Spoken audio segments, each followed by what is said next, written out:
भारतवर्ष के नाम से परिचित इस देश में सदियों पहले प्रचलित समाज व्यवस्था कैसी थी? ऋग्वेद के दशम मंडल में कहा गया है,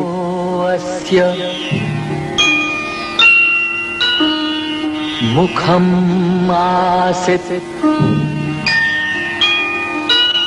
ब्राह्मण, क्षत्रिय, वैश्य, शूद्र ये मूलतः 4 वर्ण थे। आगे चलकर ये वर्ण जन्म के आधार पर कई जातियों में बंट गए। इस जात पात के भेदभाव की जड़ें गहराई तक पहुंच गईं और उनके कटीले पौधे समाज के शिखर तक फैल गए। 19वीं सदी में विदेशियों का, अंग्रेजों का शासन इस देश में पक्का जम गया था। फिर भी इस उपमहाद्वीप में देहातों, नगरों में से दलितों को अछूत बनाकर गांव के बाहर कर दिया गया था। जीवन उनका जानवरों से भी गया बीता था। दरिद्रता और अज्ञान की कोई सीमा न रही।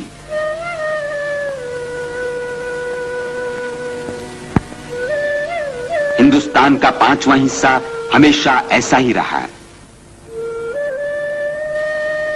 परंपरागत रूढ़ी से दलितों को छूना तक पाप था। बेचारा दलित वर्ग समझता रहा, यही है हमारा प्रारब्ध, यही रही हमारी कर्मगति। इसी काल में कोंकण में दापोली के नजदीक आंबवड़े देहात में अछूत महार परिवार के सूबेदार रामजी सकपाल के घर में 14 अप्रैल 1891 में भीम नामक पुत्र हुआ। भीम की प्रारंभिक शिक्षा दापोली ही में आरंभ हुई।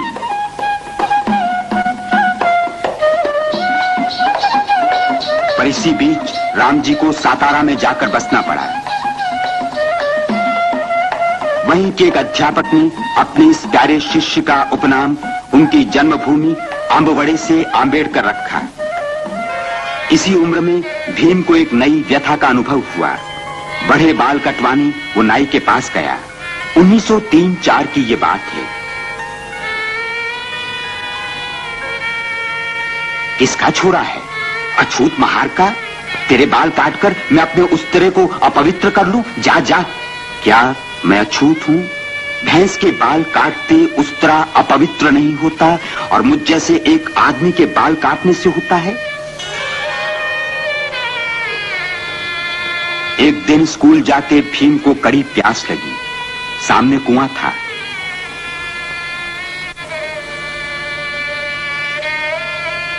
वो कुएं पर जाकर पानी पीने लगा। इतने में हाय राम, अछूत ने पानी छुआ। कोई है रे उधर? पीटो थेड़ को, कचू में निकाल दो इसका। अस्पृश्यता क्या चीज है, इसका अनुभव भीम को इसी उम्र में हुआ।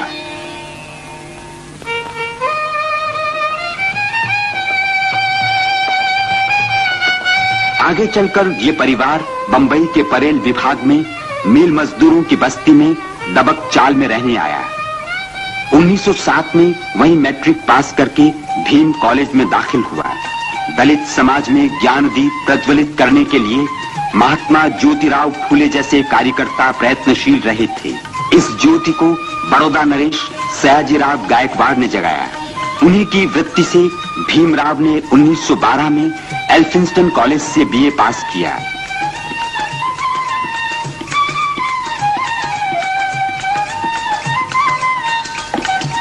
उच्च शिक्षा के लिए 1913 में भीमराव अमेरिका गए।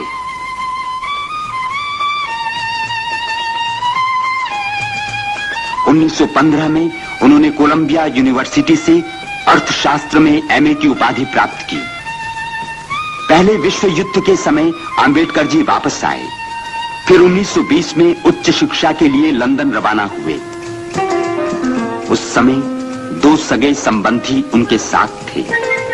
ग्रंथ सगे थे, दारिद्र्य संबंधी था।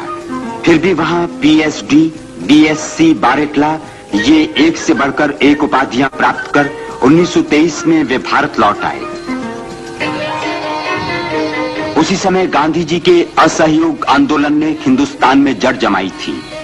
सदियों से सोया हिंदुस्तान नई चेतना से जाग उठा था। ऐसी अवस्था में डॉक्टर आंबेडकर जी ने कोर्ट कचहरी की आमदनी से परिवार को सुखी बनाने की अपेक्षा दलितोद्धार का कार्य अधिक पसंद किया। 1924 में उन्होंने कई कार्यकर्ता तैयार किए।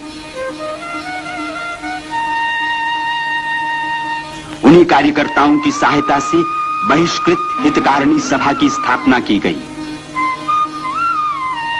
थोड़े ही दिनों में उन्होंने बहिष्कृत भारत नामक पाक्षिक पत्रिका निकाली। वास्तव में राव बहादुर बोले जी द्वारा 1923 में काउंसिल में पारित प्रस्ताव के अनुसार सार्वजनिक पनघट अछूतों के लिए कानूनन खोल दिए गए थे। फिर भी वास्तव में स्थिति जैसी की वैसी थी।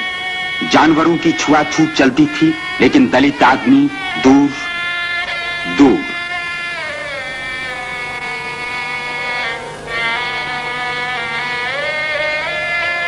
महार का चौदार तालाब नगर पालिका द्वारा अछूतों के लिए खोल दिया गया था। वहां अपना अधिकार स्थापित करने के लिए डॉक्टर आंबेडकर जी ने आम दलितों को संगठित होने का संदेश दिया। उनकी पुकार पर देहातों में से हजारों अछूतों ने 1927 में चौदार तालाब की ओर मोर्चा निकाला। महाड़ में परिषद हुई। उसमें डॉक्टर आंबेडकर जी ने दलित वर्ग से कहा, स्वाभिमानी बनो, साफ सुथरे रहो, भीख मांगना छोड़ दो, अपने बच्चों को पढ़ाओ। उसी परिषद में पुरानी समाज व्यवस्था के प्रति कड़ा विरोध प्रकट करने के लिए उन्होंने मनुस्मृति जलाई और उनके विरुद्ध चारों ओर से टीका टिप्पणी का तूफान खड़ा हो गया। महाड़ की तरह नासिक में भी अछूतों का मंदिर में प्रवेश पाने तथा वहां पूजा आदि का अधिकार प्रस्थापित करने के लिए कालाराम मंदिर के बाहर उन्होंने 1930 में सत्याग्रह आरंभ किया। पुलिस का कड़ा शासन होने पर भी सत्याग्रह नहीं रुका। सवर्णियों ने अंत में मंदिर के दरवाजे ही बंद कर दिए। अछूत आखिर हिंदू हैं या नहीं, इस विवाद ने पूरे भारत में हो हल्ला मचा दिया। इस तरफ बापूजी अंग्रेजों से औपनिवेशिक स्वराज्य की मांग कर रहे थे। उसी के फलस्वरूप 1930-31 में गोलमेज परिषद बुलाई गई। लंदन में संपन्न उस परिषद में आंबेडकर जी ने एक ओर दलितों के लिए स्वतंत्र निर्वाचन क्षेत्र की मांग की, तो दूसरी ओर बापूजी ने अछूतों का हिंदुओं से अलग होना ही अस्वीकार कर दिया। इस पर दोनों में काफी संघर्ष छिड़ा। इस संघर्ष की बिजली पूरे देश में कौंध थी। इसी संबंध में बापूजी ने पुणे के एरवड़ा जेल में आमरण अनशन आरंभ किया। शुरू में डॉक्टर आंबेडकर जी अपनी बात पर अटल रहे, इसलिए लोगों ने उन्हें घोर राष्ट्रद्रोही तक कहा। आखिर बड़े बड़े नेताओं के प्रयत्नों से संयुक्त निर्वाचन क्षेत्र का पर्याय निकाला गया। यही है 1932 का पुणे समझौता। बादल बरसे, कटुता की गंदी गलियां साफ हो गई। दलित वर्ग तथा सवर्ण हिंदुओं की अभिन्नता की नींव इस तरह पक्की हो गई। उसे संयुक्त निर्वाचन क्षेत्र का पर्याय निकाला गया।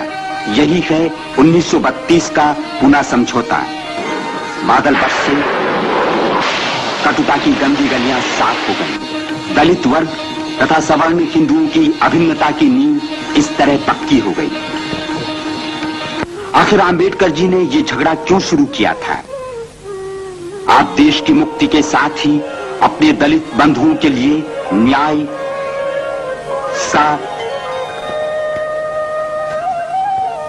स्वयं निर्णय तथा बंधुत्व चाहते थे। न्याय, समता तथा स्वातंत्र्य लड़कर मिल सकता था, मगर बंधुत्व वैसे नहीं मिलता। इसीलिए आपने 1935 में येवले में धर्मांतर की घोषणा की। आपने 1936 में स्वतंत्र मजदूर पक्ष की नींव डाली।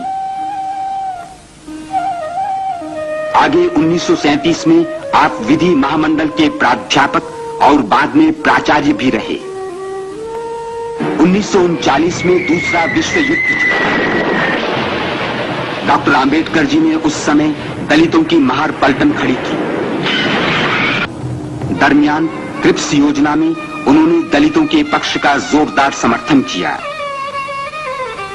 1942 में ब्रिटिशों के शासनकाल में आप श्रम मंत्री चुने गए। अब वे दलितों के बाबा साहब बने। जब तक हर अछूत का हाथ, अंतःकरण तथा उसकी बुद्धि नए तेज से उभर नहीं उठती, तब तक उनका उद्धार संभव नहीं, यह आंबेडकर जी भली भांति जानते थे। सरकारी नौकरी में उन्होंने दलितों के लिए कुछ जगह तो सुरक्षित करवा ही दी, साथ ही मिलों में काम करने वाले स्थायी मजदूरों को सवेतन छुट्टियां भी प्राप्त करा दी। कोंकण की खेती की समस्या, महारवतन, बेगारी आदि समस्याओं पर भी आपने ध्यान दिया। हजारों वर्षों से अकर्मण्य बने दलितों के दिलों में आत्मविश्वास तथा स्वाभिमान की ज्योति डॉक्टर आंबेडकर जी ने प्रज्वलित की। अब उनके बौद्धिक विकास के लिए शिक्षा संस्थाओं के निर्माण की आप सोच रहे थे।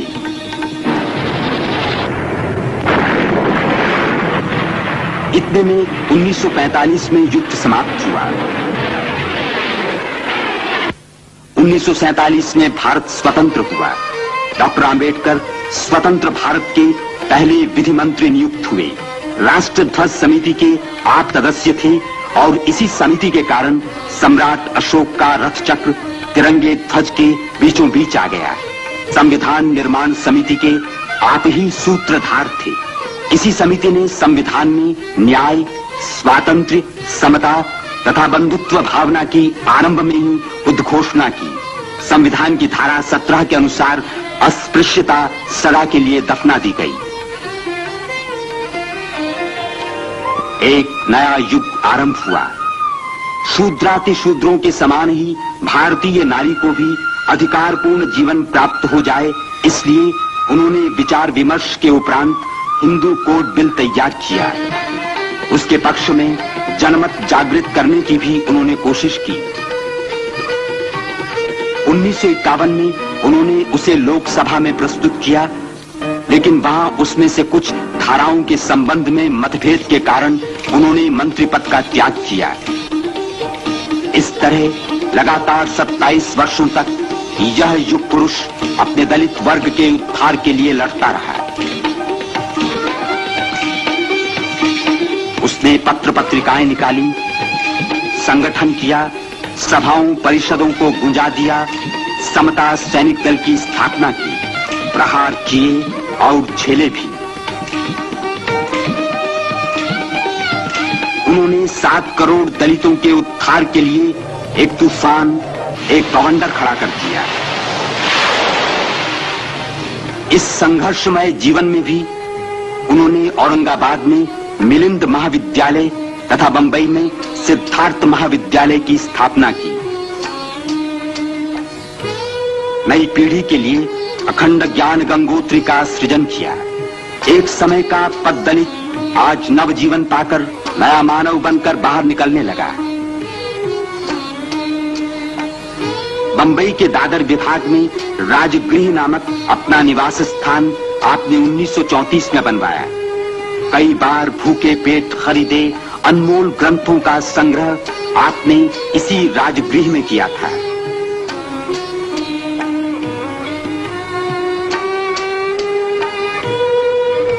जीवन के तूफानों में भी आपने समय निकालकर अर्थशास्त्र, विधि, धर्म, इतिहास आदि विषयों पर अनेक मौलिक ग्रंथ लिखे।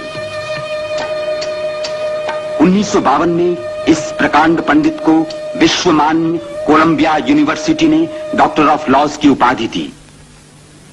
जीवन की संध्या आई। अब एक ही कामना थी, परम तत्व में विलीन होने की। 1956 के अक्टूबर महीने में भारत के इस सपूत ने बौद्ध धर्म स्वीकार किया। नेपाल के काठमांडू में हुई अंतर्राष्ट्रीय बौद्ध परिषद में भी आप उपस्थित रहे। मगर उसी साल दिसंबर की 6 तारीख को डॉक्टर आंबेडकर का दिल्ली में देहांत हो गया। सारा देश शोक में डूब गया। अंतिम संस्कार बंबई में होगा, ये सुनते ही शहरों और गांवों से लाखों लोग बंबई आने लगे। दलितों के बाबा साहब अब संसार से आखिरी विदा ले रहे थे। अंतिम यात्रा दादर चौपाटी पहुंची।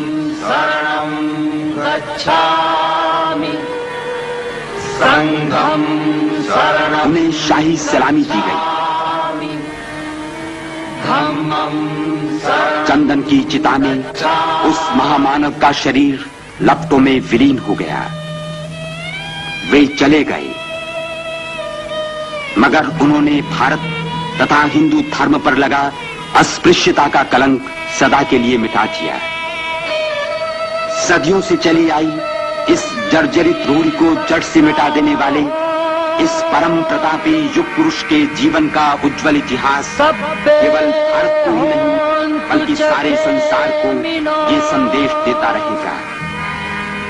न त्वहं कामये राज्यम न स्वर्गम न पुनर्भवम कामये दुःख तप्तानां प्राणिनां दुःखमागमा